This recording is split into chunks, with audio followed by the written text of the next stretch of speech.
আসসালামু আলাইকুম ওয়া রাহমাতুল্লাহি ওয়া তাআলা বারাকাতুহু। আজকে যে বিষয়টা নিয়ে আমরা হাজির হয়েছি, সেই বিষয়টা হলো দোয়ার মাধ্যমে ভাগ্য পরিবর্তন এবং উত্তম জীবন সঙ্গী চাওয়ার জন্য আল্লাহর কাছে সুন্দর দোয়া। আল্লাহ তাআলা রাব্বুল আলামিন প্রতি মানুষের জন্মের পূর্বেই তার ভাগ্য বৃত্তান্ত নির্ধারণ করে রেখেছেন।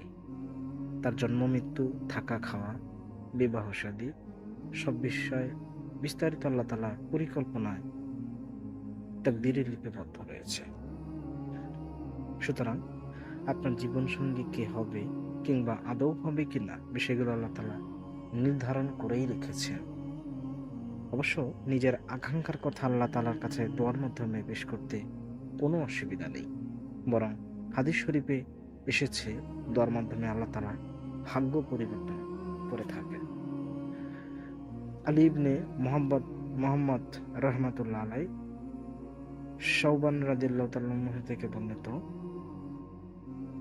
তিনি বলেন, রাসূলুল্লাহ সাল্লাল্লাহু আলাইহি ওয়াসাল্লাম বলেছেন, নেক কাজ ব্যতীত অন্য কিছুতেই আয়ু বৃদ্ধি পায় না এবং দোয়া ব্যতীত তকদির পরিবর্তন হয় না।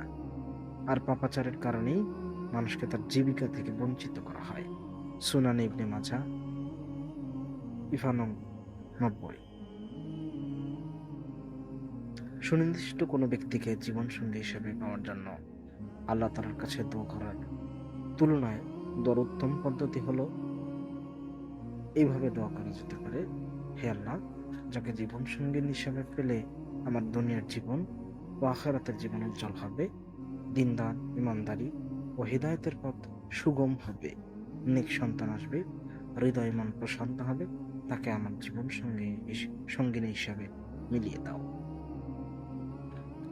আমরা আল্লাহ তাআলার কাছে ঠিক এইভাবেই দোয়ার মাধ্যমে আমাদের জীবন সঙ্গীকে চাইতে পারি এবং প্রত্যেকের জন্যই তার নির্দিষ্ট জোড়া সুনিশ্চিত করে রেখেছেন আল্লাহ তাআলা রাব্বুল আলামিন, তকদিরে লিখে রেখেছেন এবং এটা দুষ্পরিবর্তন অর্থাৎ পরিবর্তনযোগ্য নহে। তবে তার চরিত্র বা অন্যান্য বিষয় সেটা আমলের মাধ্যমে পরিবর্তন হওয়া বা দোয়ার মাধ্যমে পরিবর্তন হওয়াটা সম্ভব।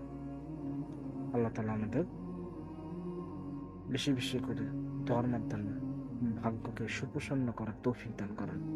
সকলে বলেন আমিন।